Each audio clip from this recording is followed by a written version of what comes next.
How's everybody doing? This is Dr. Derek Drakeford with Purpose University, and we're doing a book reading today from the book Seed, Time, and Harvest, the Organic Sales Process.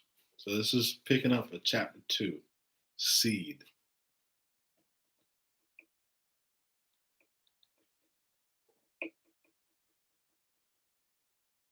Chapter 2, Seed. It was a cold, and rainy January day. The kind of cold that chills your bones and sends a sharp pain through your chest. To say it was cold was an understatement. There, in the cold, stood a small farmhouse. The rain was beating on the farmhouse relentlessly. This winter, it seemed like it rained every day, turning the ground into a mushy mud mixed with fallen leaves that had not been cleared. It was this small farmhouse on this cold, wet night that we find our protagonist of our tale, Sam. Sam was an African American, 35 years old, and stood a modest 5 feet 9 inches tall. His smile brimmed with promise and optimism. Even on this cold and dreary day, Sam's smile seemed to warm the farmhouse and everything around him. As Sam stood at the window, looking at the bare and frozen field, and then across the room at his beautiful wife and curious daughter, he thought to himself, am I doing the right thing? Will it be enough for them? Will I lose it all? These thoughts competed with his normal mindset of God is in control and all things will work out for your good. As Sam's mind wrestled with itself, he would continue to outwardly put on a positive smile for his young family, but inside he worried if his year's harvest would be enough. There was something about Sam that made him uniquely different. He remained hopeful even when there was nothing to hope about. He encouraged others even when he doubted himself. He could summon a laugh in the hardest times in life. Yes, something was different, very different about Sam. Sam had faith. Sam understood that faith was the evidence of the harvest he could not see. Sam was the youngest of three brothers. Both of his older siblings graduated with honors from Ivy League law schools and joined their father's law firm downtown. Sam went to law school also. But one day, the pressure of law school, the bar exam, his family pressure, and stress gave Sam a panic attack. He knew he had to change something. He decided to take time off school. A year later, he went on a camping trip in the woods with some friends. There, in the dense and thick green forest, his panic faded away. His healing process began, and his love of nature was rekindled and sparked into a flame. He decided to follow his love and become a full time farmer. Sam remembered his undergraduate historically black college experience, where he was introduced to the classical writings of philosophy, history, and faith. It sparked something deeper within him. His brothers, who both attended predominantly white institutions, would aspire for the nicest car, house, and latest tech gadget, while Sam was more interested in learning how to build birdhouses by hand and preserve the environment. Through those Sam's positive attitude and smile could warm the coldest room, he was no stranger to depression, anxiety, and panic. It was the struggling in law school in an attempt to beat his brothers and win his family's love and approval, Sam put so much pressure and unneeded stress on himself to pass the tests that his mental health took the brunt of the damage. It was Sam that was in control of his mind and his emotions, but he temporarily let others' opinions of him rule his mental health.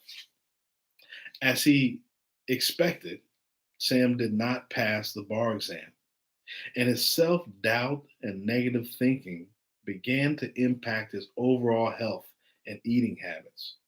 Before long, Sam's steady diet of pizza, chicken wings, and hamburgers caused him to become 30 to 40 pounds overweight.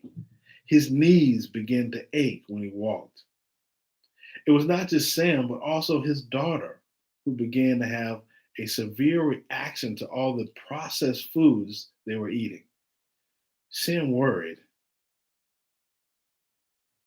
so he prayed. He knew he needed to implement some drastic measures to save himself and his family. His wife suggested he spend some time with his friends from college, who invited Sam on a camping trip. Sam came back from the nature with a vision. Instead of taking a high paying, high stress job at his father's law firm or with one of his father's friends, he decided to sell his condo, put all his life savings into buying a 5-acre farm with a small farmhouse that was in need of repair and upgrades. His wife was not in favor of this dramatic life change, but out of an abundance of love, followed and supported his risky decision. The code. Sam's eldest brother, Rodney, was a natural comedian and actor. He could make small groups or large audiences laugh until their sides hurt. He loved writing jokes and telling them, but Rodney learned quickly from his parents that jokes don't pay the bills. Instead of pursuing the code that was written on his heart for comedy, Rodney chose to enter the family business of law. He was a good lawyer, but not great. He would have the entire courtroom laughing and win cases, though his spotless presentation, but inside, he was not happy. Every other part about being a lawyer, except for telling jokes and arguing cases, sucked. It was like the code was written on his heart to be a comedian, but the pressures of society forced him into becoming a lawyer. When he forced himself to do it, to do what was not on his heart for profit, he felt like an imposter. Rodney would always say one day, he would quit it all and follow his dream of writing sketch comedy. But that day was always pushed off to the next year, as Rodney and his family of four built a lifestyle that required a lawyer's salary. Maybe next year, he kept telling himself. He wanted to take the leap of faith, but he didn't believe his finances could align with his hopes. Whenever he did the math, he always came up short. Why take the chance? He would say to himself. I'm too old to start a new career now. The second eldest brother, Robert, by far was the most talented. Since his youth, he would write songs and sing melodies and sing in church. You can tell when he sang it was his purpose. He looked so at peace and content. He was an okay lawyer that used his creative personality to win friends and develop strong relationships with the district attorney, judges, prosecutors, and public defenders. It almost seemed like he could master relationships like the notes on a keyboard. He always struck harmony in his relationships and made it work for his clients. However, deep down, he would rather be singing at the local jazz spot or writing poetry or spitting hot fire at the open mic near the historically black college in town. Robert was his mother's child and built his life on his parents' advice to protect him from poverty. He could remember vividly a conversation he had with his mom in high school, where he told her he wanted to go to New York or Los Angeles to work on his music career instead of going to college. His mother stared straight at him and laughed. She said, "Those people at church have filled your head with hopes. You're not that good. No, you will be going to college and become a lawyer. We didn't work this hard for you to throw your life away on music." The words cut like a knife, and he could still remember them now, some 30 years later. Robert cut off his dreams, he cut off his pain, and followed his mother's critique. Instead of following the code on his heart, he followed the money. Recently, while riding in the car to drop off his daughter to school, she asked him to play some music from Toby Nwigwe. He was running late and didn't feel like talking anyway. He had a stack of legal briefs waiting for him at the office. Robert thought Toby's music was horrible, and he mentally thought about the ways he could improve the harmonies. After he dropped off his daughter, he headed to the office amidst downtown traffic, and Toby's music continued to play on shuffle. A song called "I'm Dope" came on. The lyrics said, "Most these people move like clowns. That's why I be on my own. My mama thought I was a joke, but Miss Badu told me I'm dope. Yeah, I'm dope." As the song played and the hook began to sink into Robert's subconscious, he would replay the high school conversation he had with his mom in his head that had himself forced out to forget until now. Robert sat in traffic listening to Toby and quietly crying. His mother's advice made him financially comfortable, but what did it do for his heart, his dreams, the code that was written on his heart to sing and write? He thought about this as the song played. When it ended, he wiped his face, grabbed his briefcase, swallowed his emotions, and went into work without ever thinking about it again. At that same moment, Sam, his brother, stood at the window looking at the bare and frozen field, then across the room at his beautiful wife and curious daughter. And he thought to himself, "Am I doing the right thing? Will it be enough for them? Will we lose it all?" Sam followed the code on his heart, and it seemed as if he may lose everything. Sam only had a small amount of crops that came up this season, and he had to choose between trying to sell his crops before they went bad or strategically giving them away as samples to all the local restaurant chefs. Instead of going for the quick sale and potentially wasting food, Sam took a leap of faith and gave all his hard earned harvest away. In the meantime, Sam developed a free podcast where we talk about basic gardening tips and how people can begin to garden in their backyards. His love and knowledge for gardening could be heard in the passion of his podcast. Even though he only had a handful of listeners, he consistently put out free, knowledgeable content every Wednesday at 10 a.m. People in the local town began to notice.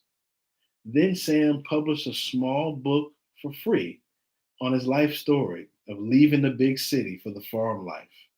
His book only sold a few copies, but people began to notice his passion and purpose.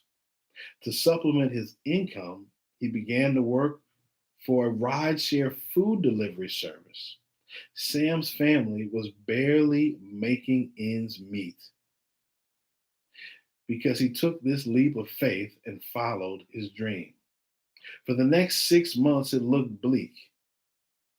Even his supportive wife began to cut her eyes and breathe heavy sighs when he walked into the room. She thought about the comfortable, warm condo downtown they sold for the cold farm. Maybe he made a mistake. Maybe he could still go get a job downtown somewhere. Sam began to look for legal assistant jobs. His dream of being a gardener was over. He was sitting downtown waiting for an interview when he got a text from one of the chefs who remembered his quality produce, podcasts, and book, and wanted to place a pre order for the next season's entire harvest. The pre order was large enough that Sam could stay in business and even plant 2 additional crops this year. Sam's brother Robert was so inspired by Sam's leap of faith, he was thinking about taking his own. Rodney saw how at peace Sam was and thought about taking a chance on his purpose as well. They both asked Sam, what was the secret to pre selling such a large order? Sam thought about the question with intensity. What was the secret? It wasn't that Sam's selling skills miraculously got better while he was sitting waiting for an interview. The secret to the sale was time.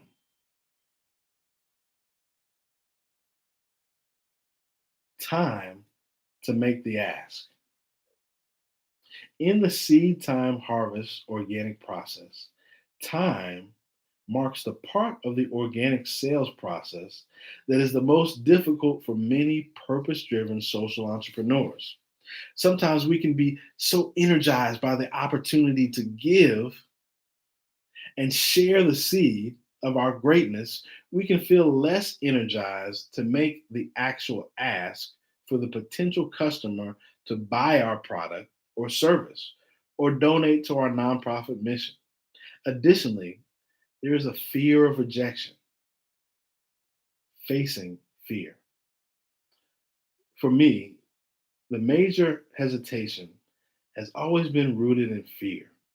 Either one, fear of failure, which is the fear I won't be successful, or two, fear of rejection, which is the fear I won't be loved, or three, doubt, which is a moment of fear.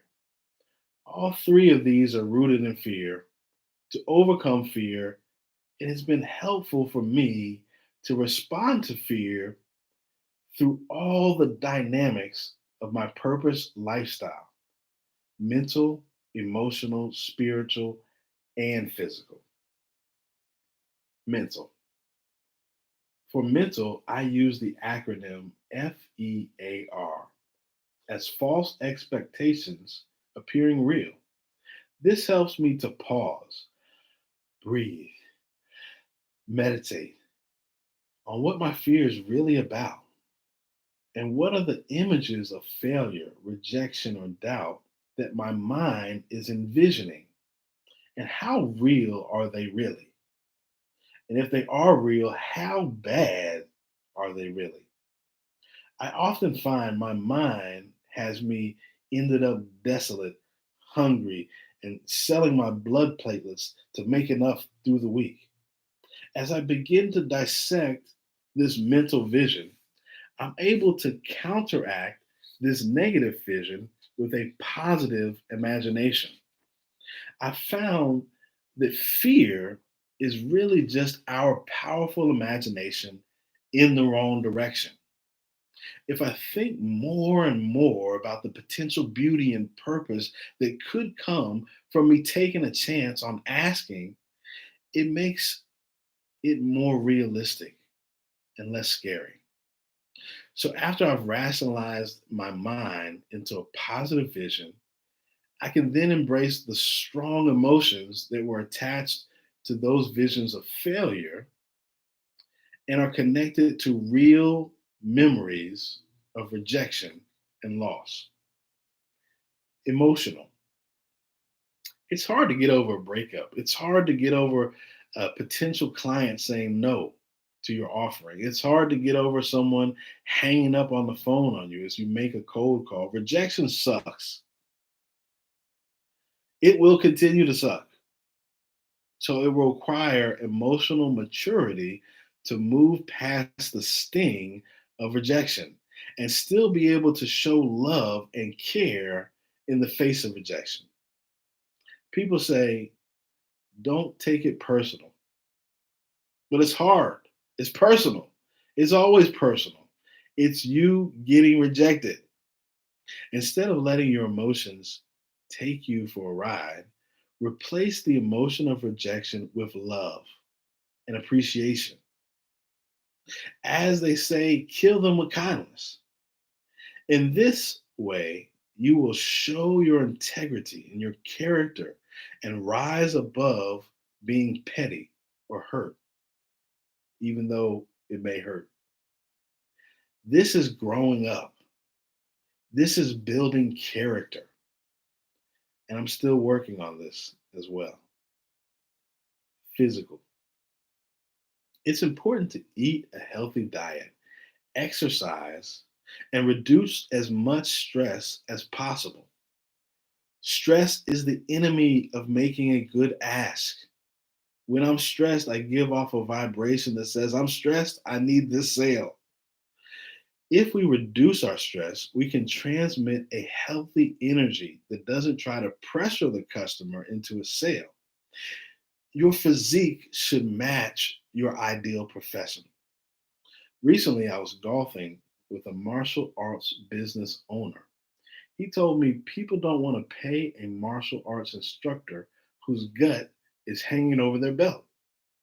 He told me about his intense vegetarian diet and commitments to walking. What he was describing to me was the process he put in place to make his body align with his purpose driven business.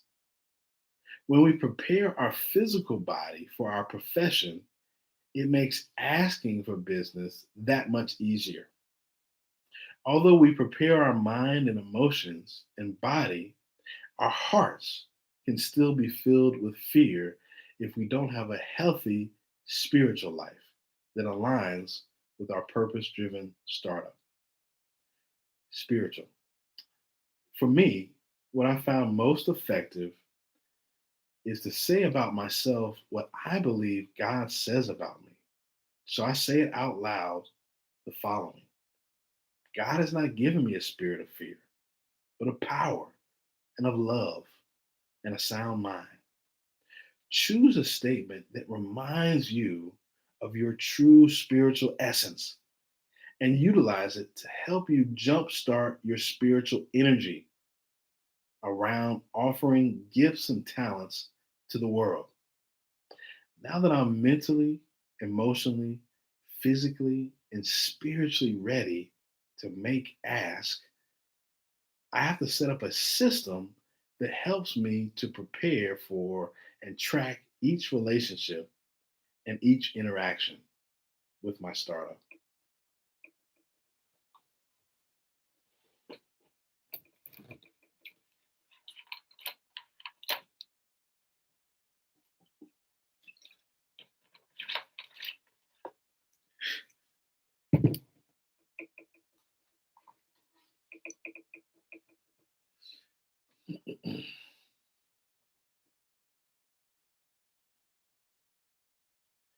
CRMs.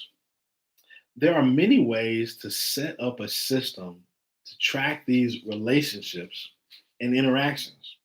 When I started in business in 2002, I used a clipboard to track my potential clients, meetings, meeting notes, etc. This information about each client and our interactions is called data. As my business began to grow, I moved from collecting data on a clipboard to a notepad. and continued in this fashion for my first decade in business. At the time, I had about 100 clients and didn't actively prospect for new clients. Maybe 15 years into business, the data became too large for me to keep in my head or on a notepad, and I moved to creating multiple Google spreadsheets to track my client data. Then my company was awarded a large grant by the National Science Foundation, and it quickly became apparent that the multiple Google Sheets was becoming overwhelming and confusing for me and my growing staff. Eventually, after testing multiple data tracking systems, I came to the conclusion that we needed a customer relationship management database, or CRM. I like to think of a CRM as little c, big R, little m. This is because I don't think we look at contacts in our CRM as customers. I think we should look at them as friends who you want to help, even if that help doesn't come in the form of a purchase.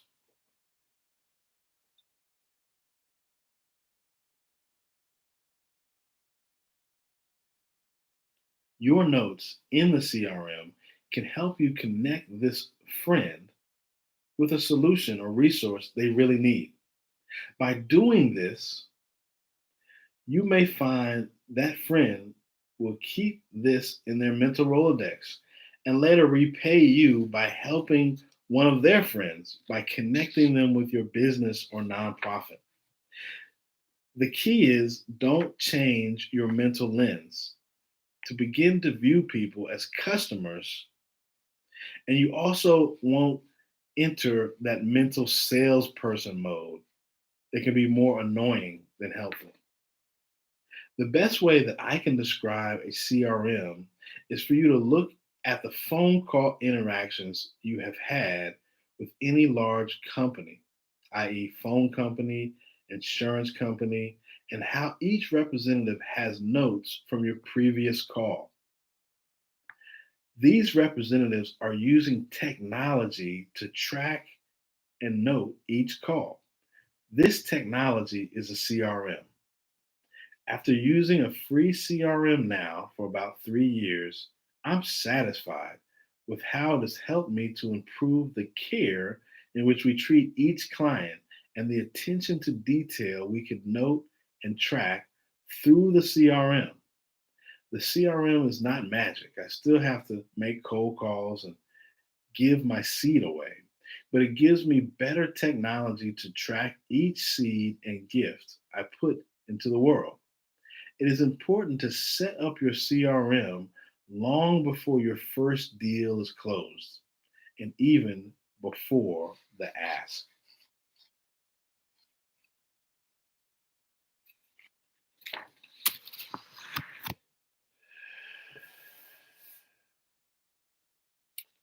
That is our stream for today. Check out the rest of Seed Time and Harvest on Amazon or in Kindle. Thank you.